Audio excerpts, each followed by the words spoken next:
Hi, so today I'm going to talk to you about props and backgrounds. Props. Props are an essential way to get across a tricky subject to your students. For example, the other day I had a lesson using the word castle. Castle is very hard to explain unless you have one. If you have kids in the house or toys in the house, make use of them. If not, draw them on a post-it. Simple. It gets across what you're trying to say to your students very quickly and very effectively. Props can be found anywhere. Make them if you have time. Even better, stick them on the wall behind you. Which brings me to backgrounds. The background tells the parents and the students a lot about you. My background, guitars, geeky things. Hopefully it gives across the message. I'm fun. I'm a little bit extravagant maybe, but I'm relaxed, I'm happy, it's me. I'm not pretending to be something I'm not. This is my actual room, this is my life. So you're giving the parents an insight into you. What kind of a person are you? What does the background say about you? Now, backgrounds can be too complicated. I used to have shelves, more shelves, believe it or not, behind me with other things on, and it became a bit of a distraction. There's a fine line between distraction, good background, and boring. Be mindful. Does your background, does it say that you've put thought into it?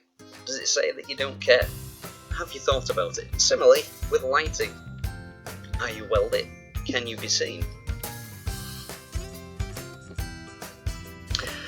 I generally think of my background as a working project, so some days, if there's a subject where I know there's certain things that are going to crop up, I'll just place them in the background behind me, and then I can easily point. Which means I have props.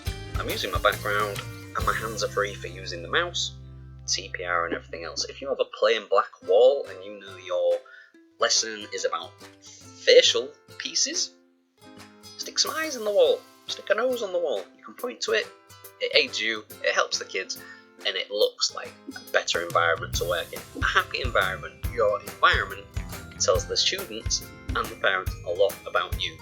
Are you happy? Are you friendly? Is it a comfy environment to take risks? Hopefully so. The backgrounds can be very simple. I have, for instance, to cover up my radiator, a Garfield bedspread.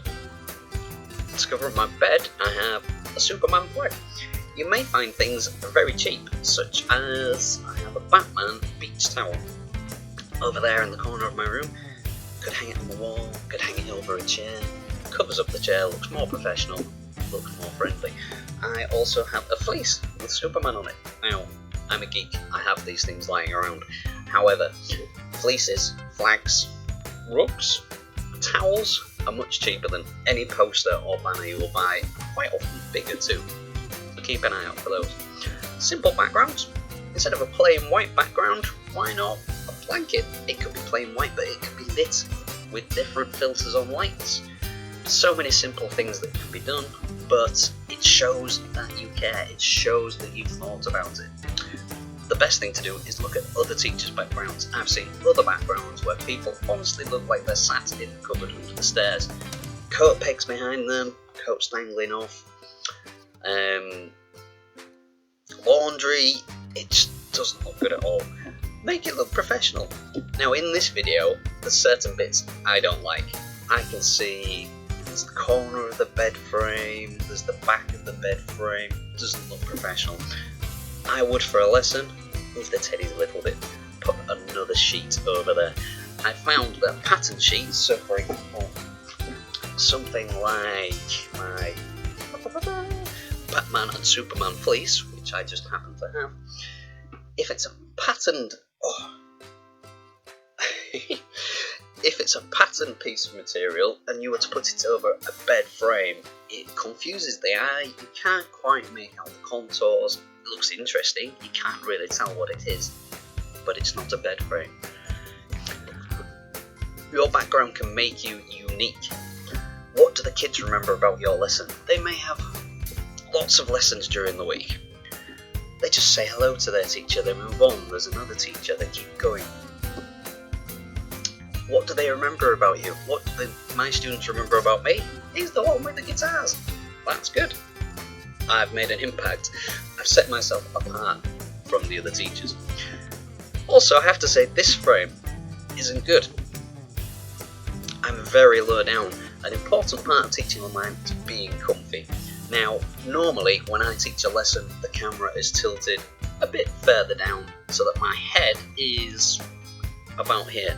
The reason I do that is because I'm always waving my arms around, and if I can rest my arms on the desk, it's comfier. I'm more relaxed. If I'm more relaxed, the students will be too. So think of, where can you sit comfy? What's in the background already? Do you need to cover anything up? Can something be moved out the way? Can something be brought in? It can be so simple and make such a difference.